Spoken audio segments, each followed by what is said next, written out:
नाज़रीन किराम आदाब, अस्सलामु अलैकुम। नाज़रीन किराम, आप जानते हैं कि आपका ये पसंदीदा चैनल अपना तर्जुमान हर पल ये कोशिश में लगा रहता है कि जो भी बच्चे हमारे शहर के कामयाब होते हैं या कामयाबी की मंजिल तय करते हैं, आगे बढ़ते हैं और अपनी मेहनत और लगन से मंजिल को पाने की कोशिश करते हैं, ऐसे बच्चों को ढूंढ निकालना हमारा सबसे अहम पहल रहता है। और सबसे बड़ी बात, ऐसे बच्चे जो अपने बलबूते पे, अपने मेहनत पे, अपनी काविशों से आगे बढ़ते हैं, उनको तो हम मुबारकबाद भी पेश करते हैं। और आप तक पहुंचाने का मकसद सिर्फ ये रहता है कि ऐसे बच्चों से आप अगर मिलेंगे और हमारी नई नस्लें मिलेंगे तो उनको कहीं ना कहीं आगे बढ़ने पर बहुत ही हिम्मत और हौसला मिलेगी। इसी तरह आज हम मौजूद हैं बालासोर के सोहेलपुर में निखत अंबरी के वालिद अब्दुल रशीद और अम्मी अफसाना खातून बड़े ही मोहब्बत से अपनी बेटी को आगे बढ़ने में हाथ बढ़ाते हैं, हेल्प करते हैं। निखत अंबरी बीकॉम में टॉप किया है फ़कीरमंद ऑटोनॉमस कॉलेज से, और टॉप करने के बाद उन्होंने और पीछे नहीं मुड़कर आगे की जो है सफ़र जारी रखी है। सबसे बड़ी बात, उन्होंने इस वक्त सीएस की तैयारी कर रहे हैं और सबसे बड़ी बात है कि सीएस का जो सेकंड मरहला होता है उसे बहुत ही कामयाबी के साथ उन्होंने हमकिनार किया और आगे बढ़ते हुए फाइनल राउंड में पहुंची हैं ताकि वहां पे मेहनत करके वो अपने मकाम तक पहुंच पाएँ। आइए हम सबसे पहले निखत अंबरी का वेलकम करते हैं। आपका इस्तकबाल है अपना तर्जुमान टीवी चैनल पे। सबसे पहले निखत हम बातें करेंगे आपसे, खुल की बातें करेंगे, क्योंकि जो हर बच्चे की एक सपना होती है कि कुछ ना कुछ बनना है। और हम लोग भी कहते हैं कि जब बच्चे स्कूल जाते हैं या फिर कॉलेज पहुंचते हैं तो सबसे पहले स्कूल दौर में ही टीचर पूछते रहते हैं कि तुमको क्या बनना है। हम भी वही सवाल करेंगे कि जब तुम स्कूल के दौर में रही, पहला शुरुआती दौर स्कूल का, कौन सा स्कूल में आपने एडमिशन लिया, एक क्लास से कहाँ से स्टार्ट हुआ, और जब स्कूल के दौर में थी तो किस तरह का फील करती थी, क्या बनने का सपना था? जी, तो सबसे पहले शुक्रिया, आपने इतने अच्छे से मेरा इंट्रोडक्शन दिया। एंड पहली बात है, मैंने अपना स्कूलिंग स्टार्ट किया था हमारा टाउन हॉल स्कूल सोहेलपुर में है, ठीक है। वहाँ से मेरी 2 क्लासेस स्टार्ट हुई थी। उससे पहले मैं इंग्लिश मीडियम स्कूल में पढ़ती थी और वहाँ से 2 क्लास की जो है मतलब वहाँ से मैंने स्टार्ट किया तो 5 क्लास तक होती है टाउन हॉल स्कूल। उसके बाद मैंने टाउन हाई स्कूल में दाखिला किया और दाखिला दिया और वहीं पे मेरा 10 क्लास कंप्लीट हुआ। टाउन हाई स्कूल बालासोर, ठीक है। तो वहाँ पे 10 क्लास में मेरा पहले वैसे पढ़ने में उतना नहीं था मेरा। पहले में जैसे होता है ना कि डांसिंग सॉन्ग होता है। अरे वाह, सॉन्ग भी आता है, करते थे। और वाह, जी एंड होता है एक ये वो सब में था मेरा थोड़ा। तो पढ़ाई में मैं ज़्यादा होता है ना कि उतना नहीं थी मैं, और उतना दिल भी नहीं लग रहा था पढ़ाई में, बस खेल वेल में था। तो 10 क्लास के टाइम तो पढ़ना होता है ना, तो घर पे मम्मी पापा लोग प्रेशराइज करते थे कि पास तो होना है। नहीं, 10 क्लास तक पहुंच गए, लेकिन जब शुरुआती दौर में जब आप टाउन हाई स्कूल पहुंचे, क्योंकि वो ओडिया मीडियम था, आप कॉन्वेंट स्कूल से निकल के इंग्लिश मीडियम से वहाँ गए, तो वहाँ पे क्या सपना था, क्या बनना सोच रहे थे आप? नहीं, बचपन में होता है ना, घर पे तो सब बोलते ना डॉक्टर बनूँ तो घर पे पापा मम्मी हमेशा डॉक्टर बनना है वो था। तो था फिर होता है पहले मैंने आपके भी दिमाग में चल रहा था कि डॉक्टर बनूंगी? जी डॉक्टर बनना। उस वक्त दिमाग में क्यों चल रहा था डॉक्टर बनने का? डॉक्टर बनने के लिए भी तो कोई रीजन होता है। जी क्योंकि पहले बच्चे थे ना, तो घर पे जो बोलते थे हम लोग वही मान लेते थे। अच्छा। तब उतना सोचने का हम लोग का वो नहीं था। अच्छा। तो मान लेते बनना है, घर पे जो बोल रहे हैं बस ये करना है।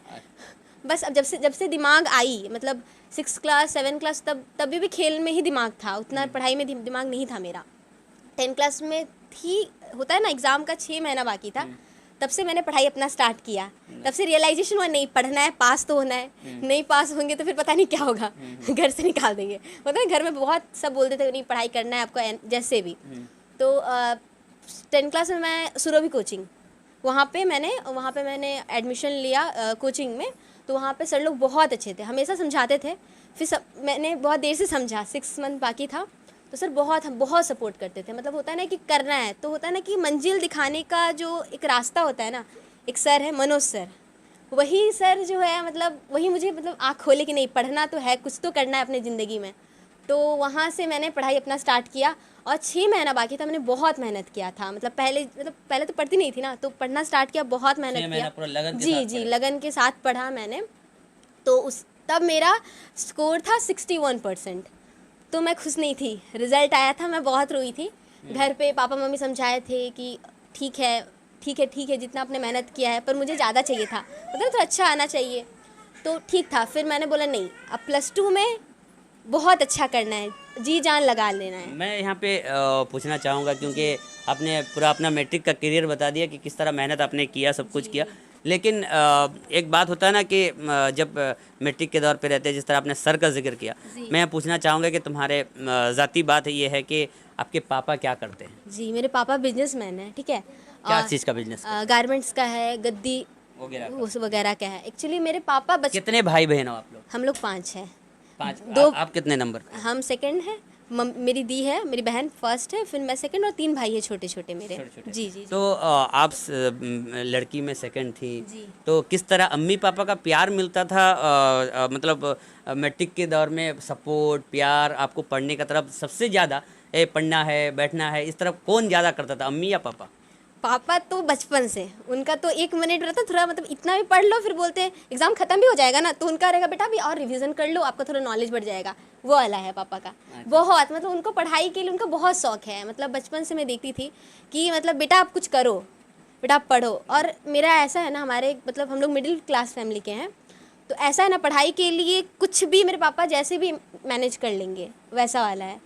वो बहुत उनका शौक है, मतलब बच्चों को पढ़ाना है। मतलब ये कह लिया जाए सच में कि पापा की मोहब्बत, पापा की प्यार, पापा की जो है मेहनत और उनकी काबिज़ आप यहाँ तक पहुँची। जी जी पापा और मम्मी भी, मम्मी है पर मम्मी ज़्यादा फोर्स नहीं करती। मम्मी देखती है कि पढ़ रही है ना, तो मम्मी तो सबके लिए रहनुमा होती है। मम्मी तो फर्स्ट स्कूल, फर्स्ट मदरसा, फर्स्ट यूनिवर्सिटी माँ का गोद होता है। ये तो दोहराया नहीं है इस पे। मगर पापा का जो है सबसे ज़्यादा प्यार आपको मिला है। मम्मी का तो प्यार सबसे ज़्यादा होता है, पापा से भी ज़्यादा, इसमें कोई शक की बात नहीं। लेकिन यहाँ जब +2 में पहुंची तो आप क्या डायरेक्ट आपको मतलब फ़कीर इमाम कॉलेज में एडमिशन हो गया? जी जी मैं बता रही हूँ हुआ क्या। जी, तो 10th क्लास में हुआ, 61% था। तो अब तो साइंस ले नहीं सकते, साइंस के लिए अच्छा खासा पैसा प्राइवेट में लगेगी, ठीक है। और बचा आर्ट्स, तो आर्ट्स और FM कॉलेज में मुझे जाना था। मुझे वैसा अभी तक मैंने गोल्स डिसाइड नहीं किया था। FM कॉलेज में जाना था। और जो कॉमर्स है ना, कॉमर्स में फर्स्ट सिलेक्शन में हो जाता है, क्योंकि कॉमर्स में उसका परसेंटेज का जो है ना, उसका जो वो थोड़ा सा कम है, उसमें कोई दिक्कत नहीं होती है। बट आपका आर्ट्स में दिक्कत होती है, और साइंस में तो होती ही नहीं है। आप तो अच्छी खासा परसेंटेज चाहिए हमें। तो अब मुझे तो first of all FM college में जानी थी, तो मैंने कॉमर्स ले लिया। FM कॉलेज में जाना है, और घर पे भी था हमारे कॉमर्स में तो कम परसेंटेज है, और कॉलेज भी अच्छा है। और हमारे जो मेरे एक अंकल भी है, तो वो भी हमेशा गाइड करते थे, कॉमर्स में बहुत अच्छा लाइन है, बहुत अच्छा, हर चीज़ अच्छी है। तो मैंने डिसाइड किया नहीं, कॉमर्स ले लेते हैं। फिर वो कॉमर्स तो पूरा नया था, क्योंकि स्कूलिंग से कंपेयर करें तो वो पूरा डिफरेंट है, कोई चीज़ का ताल्लुका ही नहीं है। तो पूरा होता है ना। फिर क्या हुआ? फिर कॉमर्स से फिर कॉमर्स में तो ले लिया मैंने। तो हुआ कि पहले कुछ समझ में नहीं आता था, डेबिट क्रेडिट वो तो सब नया, हर चीज़ नया। और पहली बात, दूसरी बात ये है कि हमारा उड़िया मीडियम था ना, तो इंग्लिश उतनी अच्छी नहीं थी, एकदम अच्छी नहीं थी, जो क्लियर है बता रही हूँ। तो अब तो ले लिए, हाँ अब तो ले लिए कॉमर्स। अब तो मेहनत करनी पड़ेगी खुद को, क्योंकि वो जितने सब्जेक्ट्स हैं ना, वो सारे इंग्लिश में थे, तो उसको मैनेज करना था। तो मैं स्टार्ट की 11 क्लास से। सब बोलते हैं 11 में थोड़ा घूमना चाहिए, फिरना चाहिए, कॉलेज है, बट वो नहीं था मेरा। कि अब क्योंकि बेस स्ट्रांग नहीं है, तो कोई चीज़ हम लोग कैसे बुनियाद को तो फिर कैसे कुछ नहीं कर पाएंगे। तो बुनियाद को पक्का करना है पहले। तो घर में मम्मी पापा बहुत सपोर्ट करते थे, जैसे जहाँ पे भी, मतलब मैंने कहाँ पे कोचिंग लेना है, क्या करना है, नहीं करना है, मम्मी पापा हमेशा खड़े रहते, बेटा जो करना है आप करो, पर अच्छे से करो। तो मतलब जैसे बच्चे फर्स्ट ईयर में जाने के बाद में घूमते फिरते आयश करते हैं, मैंने तुमने उसको तो त्याग दिया ही नहीं मेरा कुछ, वो बस था पढ़ाई करना है, क्योंकि कुछ अच्छा करना है। क्योंकि होता है ना कि 10 क्लास का रिजल्ट जो था ना, बहुत ख़राब था। मतलब मैंने जो रिव्यू होता है घर के पास, मम्मी पापा तो कुछ नहीं बोलते, जो भी है अच्छा है, पर होता है ना घर के लोग, घर के पास के लोग का बहुत ताना वाना था, कम परसेंटेज आया 61। क्योंकि कंपेयर करने लगते हैं तो हर जगह शर्मा जी होते हैं ना, शर्मा जी के बेटे के साथ कंपेयर करते हैं, और यहाँ पे भी कुछ शर्मा जी थे जो उसके साथ कंपेयर करने लगेंगे, अरे देखिए ये तो कुछ है ही नहीं। जी जी बिल्कुल। फील होगा यार कुछ नहीं कर पाए लाइफ में। और पापा को भी रहता ना कि मुझे था कि कुछ भी करना है, बस पापा का नाम। +2 में जो है किस तरह रिजल्ट रहा? +2 में तो मैं 11 में कोचिंग ली थी, ठीक है, बेस स्ट्रांग हो गया।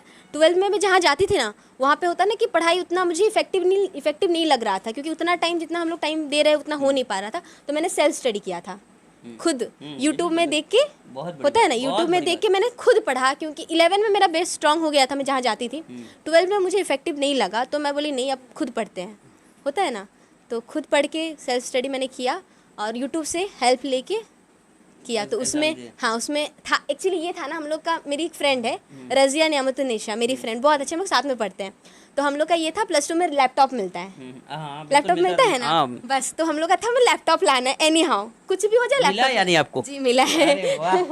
मैंने नवीन पटनायक की तरफ से जो है आपको लैपटॉप भी हासिल हो गया। जी जी जी। उसके बाद लैपटॉप मिलने के बाद तो पढ़ाई में जान आ गई होगी। जी बहुत। होता है ना कि घर पे लैपटॉप लाना है, ठीक है, तो कितना परसेंटेज लाना है वो पता नहीं, 70% तो बस लैपटॉप लाना है। जी जान लगाते थे, पढ़ते थे। हमारा एक था पढ़ाई करने से पहले कौन सी दुआ पढ़ने से याद रहेगा, वो सारा याद कर लेते थे। दादी जी अब बताइए कौन सी दुआ पढ़ेंगे तो पढ़ाई याद रहेगी। मैंने मेहनत भी और दुआ भी, ये दोनों चीज चल रहा था। जी हम लोग हाँ साथ में था, तो होता है ना सारा वैसे ही हम लोग लैपटॉप लाना है। तो मेरा था परसेंटेज 70% में लैपटॉप आता है, मेरा था 420 में आएगा आउट ऑफ 600, मेरा 419 था। एंड आई जस्ट लाइक कि पता नहीं अब तो 1 मार्क्स के लिए नहीं आएगा। तो था ना कि प्यारे नबी साथ है हमारे, बहुत मतलब बहुत अच्छे हैं। तो होता है ना कि बस दुआ करते थे, पता चल नाम आ गया मेरा। 1 मार्क्स था, मुझे लगा नहीं आएगा मेरा नाम, आ गया। कम था 1 मार्क्स, 70% से 1 मार्क्स कम था। 420 है आउट ऑफ 600, 70% होता है। अच्छा मैं यहाँ पे आपको ये रोकना चाहूँगा, आपने लैपटॉप हासिल कर लिया, आपने मतलब पढ़ाई में एकदम तवज्जो दे के। नाज़रीन, जो भी हमारे बच्चे देखते हैं, नई नस्लें, निखत अंबरी से सीखने की ज़रूरत है कि पढ़ाई में छोड़कर इधर उधर घूमना फिरना ऐश करने की ज़रूरत नहीं है। अगर आप अपनी मतलब मंजिल पाना चाहते हैं तो मेहनत करने की ज़रूरत है, जिस तरह निखत अंबरी हमसे बात कर। लेकिन निखत अंबरी जैसे कि हमें पता चला कि इस वक्त के बालाशोर के एकदम नौजवान एडवोकेट हैं प्रभात खंडेलवाल जो है, वो आपको ट्यूशन दिया करते थे, तो उनके बारे में किस तरह राय रखते हो? जी +2 के बाद मेरा था, आप सब बोलते हैं ना कॉमर्स के बाद CA करना है, CA बस हमें CA पता था, CS के बारे में उतना नहीं पता था। तो एक दीदी थी, तो उनसे बात करके वो कांटेक्ट में हम लोग आए प्रभात सर के पास। तो सर बोले CS के बारे में तो रहता ना कि लॉ वगैरह होता है, तो उसमें इंटरेस्ट आया कि हाँ कि कानून वगैरह है, तो उसमें बहुत अच्छा स्कोप भी है। तो सर खुद होता है ना कि फाइनलिस्ट है वो, बस एक लेवल के बाद वो हो जाएंगे CS, अपने लेवल में है, तो होता है ना कि इंस्पिरेशन मिलता है देख के।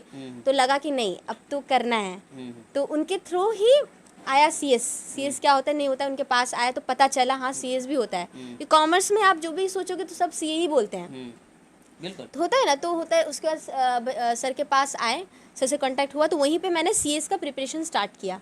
सर के पास से मैंने कोचिंग लिया और उसी दौरान मेरी +3 स्टार्ट हो गई थी। बीकॉम का जो होता है ना स्टार्टिंग फेज़, वो स्टार्ट हो गए थे। तो उनके पास जैसे होता है इकोनॉमिक्स वगैरह, तो सर के पास ही मैंने कोचिंग लिया था। +3 का भी, बीकॉम का भी कोचिंग सर के पास थी और CS का भी। तो ये था, सर सुबह से बुलाते थे, नाश्ता वास्ता नहीं करो तो नाश्ता करवाते थे पहले नाश्ता करो फिर बैठ के दिन भर पढ़ो, खाने के लिए जाओ। सर एक्चुअली सर का पढ़ाने का स्टाइल बहुत मस्त है। उनका बुक्स वगैरह यूज़ ही नहीं करते, वो सीधा आएंगे, उनका सारा दिमाग में पूरा फिट है। इतना अच्छे से पढ़ाते थे ना, मतलब हम लोग, क्योंकि एडवोकेट भी है ना, जी वो कहने का जो आदी है वो तो गजब है सर का। तो इकोनॉमिक्स जो था ना, वो हम लोग का रहता ना कि हम लोग का दिमाग में बैठ गया है, मतलब कोई भी कहीं से भी क्वेश्चन पूछे हम लोग बता देते थे। लॉ का भी वही, मतलब होता ना कि पढ़ाने का उनका, मतलब मैं पहली बार देखी थी, रहता ना पढ़ने, जितना मैंने बचपन से पढ़ा है, सर का पढ़ाने का स्टाइल बहुत अलग है, पूरा यूनिक। मैं टॉपर की इस बार जब रिजल्ट आया सितंबर महीना में गुज़िश्ता, तो सबसे पहला रिजल्ट देखने के बाद कैसा फील हुआ? पहले तो मैंने रिजल्ट देखा, सर लोग को भेज दिया मैंने व्हाट्सएप में, ठीक है। मुझे पता नहीं था मैं टॉप की हूँ। प्रभात सर का कॉल आया, मुझे बोले कि देखिए मैंने एक नोटिस भेजा है जो कॉलेज से इशू हुई है, टॉपर लिस्ट जो होता है ना हर डिपार्टमेंट का, उसमें नाम है। जी तो टॉप 10, हाँ वो टॉपर लिस्ट में डिपार्टमेंट वाइज था। तो सर कॉल पे थे, तो तो सर बोल रहे हैं, मैं बिलीव नहीं कर रही हूँ, क्या सर नहीं मेरा नहीं है। सर बोले तुम देखो, तुम खोल के देखो।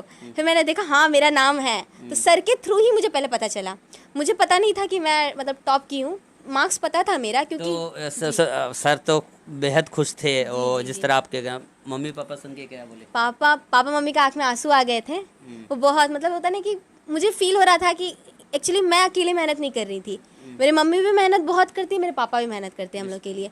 अभी जब तक मैंने बचपन से आज तक कभी भी ऐसा नहीं हुआ कि कोई चीज़ की कमी, वो खुद का मैं देखती हूँ, अपना कुछ हो नहीं हो अपना हम लोग का पहले। मेरी मम्मी भी इक्वल कंट्रीब्यूशन बोलते हैं ना, मेरी मम्मी का भी अपना बिजनेस है, जब पापा का नहीं हो पाता तो मम्मी मैनेज करती है आधा टाइम, होता है ना कि मम्मी पापा दोनों मिलके। जी कभी भी मतलब मैंने सीएस के लिए होता है ना, फर्स्ट जो लेवल है मेरे सर के पास से क्लियर किया है, और सेकंड लेवल में कोलकाता चली गई थी, वहाँ पे पढ़ रही थी मैं, और यहाँ पे एग्जाम्स के लिए आती थी मैं। तो वहाँ पे जाके जितने रहने की खर्च होती थी या पढ़ाने की कोचिंग वगैरह, सारा मम्मी पापा लोग होता है ना कि बहुत जितना कुछ हो हर टाइमिंग में वो हर चीज़ पूरा कर देते थे, कभी दिक्कत निखत नहीं आया। माँ बाप होते ही ऐसे हैं, क्योंकि अल्लाह की तरफ से दिया हुआ तोहफ़ा है वो माँ बाप। क्योंकि माँ बाप नहीं होते तो हम नहीं होते, हम माँ बाप हैं तो हम हैं। वो बहुत बड़ी बात है। और सबसे बड़ी बात है दर्शक नाज़रीन, ये बात भी काबिल गौर है कि एक मिडिल क्लास में किस तरह बच्चों को पढ़ाने के लिए माँ बाप के, निखत अंबरी के माँ बाप का जो रोल है, इस तरह अगर हर पेरेंट्स, हर माँ बाप बोलते हैं ना कि आधी रोटी खाओ बच्चों को पढ़ाओ, तो इस तरह अगर ठान लें तो निखत अंबरी जैसे होनहार बच्चियों को या आगे बढ़ाने में कोई हमें रोक नहीं सकता। निखत, एक बात यहाँ पूछना चाहूँगा कि आप लड़की हैं, जिस तरह हमारे कम्युनिटी में, मुस्लिम कम्युनिटी में कहा था लड़कियाँ पढ़ के क्या करेंगी, चूल्हा चक्की तो ही करना है, या तो फिर कुछ ना कुछ इस तरह लगा देते हैं रिश्तेदार और परिवार वगैरह, लड़कियों को क्यों बाहर भेजना है, कलकत्ता भेजना है, दिल्ली भेजना, फलाना भेजना है। तो इस तरह तुम्हारे बेड़ी नहीं बना, इस तरह का रुकावट, इस तरह का क्या? फर्स्ट ऑफ ऑल हुआ क्या ना, मेरे पापा जो है ना, मेरे पापा का है कि बेटा कुछ करो, होता है ना कि पापा का बहुत बहुत बड़ा सोच है, बहुत बड़ा सपना है बेटा। मतलब मुझे था कि मैं कुछ करूँ नहीं करूँ, मेरे पापा खुश होना चाहिए। नहीं, आप तो पापा मम्मी का बात तो पूरा क्लियर हो गया, पापा मम्मी ने आप लोग, तो परिवार रिश्तेदार वगैरह घर पे मैं पापा मम्मी को मैं जब बोली मुझे जाना है, तो वो एक बार में हाँ बेटा कहीं जहाँ जाना है आप पढ़ो, बस आपको सेटिस्फेक्शन होना चाहिए। पर अब घर वाले हैं, रिश्तेदार हैं, मेरे मुंह पे तो नहीं बोलते, मम्मी को बहुत बोले हैं। होता है ना कि बोलते हैं कि अरे ड्रेसिंग सेंस के बारे में भी बहुत बोलते हैं कि ऐसा क्यों पहनती है, वैसा क्यों पहनती है, यहाँ क्यों जा रही है। मुझे भी बोले थे, लैपटॉप आया था ना मुझे, तो हमारे भी घर के कुछ लोग हैं मतलब रिश्तेदार, लैपटॉप लाके क्या की, चूल्हा चौकी तो करना है, चूल्हा में तो आग लगाना है, तो था ना, तो मैं बोले अरे इंडक्शन है ना, हम लोग इंडक्शन यूज़ कर लेंगे। तो ऐसे होता है घर पे, रोक टोक होता है ना जब मम्मी पापा साथ है ना। तो उन ऐसे लोगों को क्या कहना चाहोगी? इस वक्त अभी तुम बहुत अच्छे मकाम पे हो, बीकॉम टॉपर हो और अभी सीएस की तैयारी कर रहे हो, कुछ दिनों के बाद बड़ी कंपनियों में सेक्रेटरी बन जाओगी, तो क्या कहना चाहोगी ऐसे लोगों के चिंताधाराओं के लिए क्या कहना चाहोगे? जी देखिए, हम लोग को कुछ कहने की ज़रूरत नहीं है, हमारा रिजल्ट उन लोग को थप्पड़ मार देता है, वो खुद करके दिखाने की ज़रूरत जी है। बोल के कुछ फ़ायदा नहीं हुआ हमारा, हम लोग कुछ भी बोले वो उतना असर नहीं करेगी। आप कुछ करके दिखाओ, सामने वाले खुद बदल जाएंगे, उनको भी लगेगा नहीं हम लोग जो बोल रहे हैं वो गलत था। बहुत बड़ी बात है निखत। और निखत, आपकी जो है कहानी से आने वाले नस्लें जो है, आने वाले बच्चों जो है ज़रूर कुछ ना कुछ सीख ज़रूर लेंगे। लेकिन मैं यहाँ कहना चाहूँगा कि आप सीएस की तैयारी कर रहे हो, उसके साथ में मम्मी पापा की दुआएं हैं आपके साथ में, आपने फरवाद कंडलवाल की जो है जिक्र किया, सब कुछ किया। आखिर में एक जो हम हर बच्चों से पूछना चाहते हैं, हर कामयाब बच्चों से उनकी बातें लेना चाहते हैं कि जो बच्चे इस वक्त तैयारी कर रहे हैं या मैट्रिक देने वाले हैं या फिर जो भी किसी भी फील्ड में, ऐसे बच्चों के लिए, ऐसे नई नस्लों के लिए क्या कहना चाहोगे? जी फर्स्ट ऑफ ऑल मैं ये बोलना चाहती हूँ कि आप लोग जो भी कर रहे हो, आपके मम्मी पापा लोग आपके ऊपर बहुत भरोसा करते हैं फर्स्ट ऑफ ऑल, तो आप उनके भरोसा पे कायम उतरो, आप पढ़ो लिखो, अच्छे से पढ़ो, ठीक है। और पढ़ना ये प्रेशराइज करके मत पढ़ो, इंजॉय करके पढ़ो, हर चीज़ इंजॉय करके पढ़ो, जो मज़ा लेके पढ़ो, अच्छा लगेगा, ठीक है। और देखिए, जब बस मैं बोलना चाहती हूँ कि 5 साल या 6 साल आप अच्छे से मेहनत कर लो, आपका फ्यूचर बहुत अच्छा हो जाएगा। बस 5 साल आपको अच्छे से मेहनत करना है, फिर आपका फ्यूचर अच्छा होगा और आपके आने वाले जो नस्लें हैं वो भी बहुत आगे बढ़ेंगे। बिल्कुल। तो होता है ना कि मम्मी पापा लोग का बहुत होता है, क्योंकि वो बहुत उम्मीद करके आपको कहीं भेज रहे हैं, तो होता है ना वो इतना उम्मीद पे खड़ा उतरने की ज़रूरत है। कीजिए अपने लाइफ में, क्योंकि यही तो ज़िंदगी है। अच्छे से ये रहता कि घर खुद खुश रहो। मम्मी पापा लोग इतना मेहनत कर लेते हैं, हम लोग तो थोड़ा ही मेहनत करना है, बस पढ़ना ही तो है, खाना पीना पढ़ना है, उसमें और कुछ है ही नहीं हमारे लाइफ में। बहुत बड़ी बात है निखत। तो नाज़रीन, आप सुन रहे थे निखत अंबरी की बातें। बहुत ही प्यारी अंदाज से उन्होंने अपने करियर के बारे में बताया, उनकी अपनी ज़िंदगी के किस तरह उन्होंने शुरुआत से लेकर अब तक का सफ़र जारी रखे हैं उसके बारे में बताई। बहुत अच्छी अच्छी बातें उन्होंने बताया। आइए हम निखत अंबरी की जो गाइड करने वाले और उनको हौसला देने वाले, उनको यहाँ तक पहुँचाने के लिए आगे बढ़ाने वाले जो टीचर हैं, आप सब जानते हैं प्रभात खंडेलवाल इस वक्त जो हम अभी फ़िलहाल चर्चा में है ओवरब्रिज मामला, उसके जो है लीगल एडवाइज़र हैं। और कल भी आपने हमारे चैनल में उनको देखा था कि लीगल एडवाइज़र हैं, किस तरह लोगों को हेल्प पहुंचाने में आगे रहते हैं। तो आइए हम प्रभात खंडेलवाल जो उनके सर हैं निखत अंबरी से, उनसे बात करते हैं। निखत अंबरी के जो सर हैं प्रभात खंडेलवाल जी, जो एडवोकेट हैं, वो हमारे साथ में हैं, उनसे बातें करेंगे। दो लफ्ज़ निखत अंबरी के लिए वो क्या कहते हैं सुनना चाहेंगे। क्या कहेंगे निखत अंबरी की इस कामयाबी पे, क्योंकि निखत अंबरी ने बता रहे थे कि आपने उसे कोचिंग दिया, आपने उसे आगे बढ़ने की हौसला दी, तो क्या कहेंगे कि आपकी ही शागिर्द, आपकी ही स्टूडेंट्स ने टॉपर किया बीकॉम पे, फिर अभी सीएस की तैयारी कर रहे, क्या कहेंगे? जी, मेरा मानना है मेरे पास एक हीरा आया था, मुझे बस उसको चमकाना था, उसकी चमक को सामने लाया था। और बच्ची बहुत ज़्यादा मेहनती है। मेरे पास और भी बच्चे आते हैं, काफ़ी में टैलेंट होता है, किसी में कोई सब में कुछ ना कुछ खूबी है। इस बच्ची में मैंने एक ख़ास चीज़ देखी, वो है पढ़ाई के प्रति उसका प्यार। अगर एक दिन किसी कारणवश पढ़ाई नहीं हो पाती है क्लास में, किसी भी कारणवश, दूसरे दिन उसका रोना धोना चालू रहता है। सेम चीज़ घर पे भी है। अगर उसका एक जॉइंट फैमिली है एंड रहने की काफ़ी दिक्कतों के बावजूद उसी के अंदर वो बच्ची जूझती है, पढ़ती है, मेहनत करती है, एंड अगर किसी कारणवश वो नहीं पढ़ पाए तो उसका दिमाग ख़राब होता है, वो रोती है, धोती है। तो पढ़ाई को लेकर उसकी जो शिद्दत है वो काफ़ी गहरी है।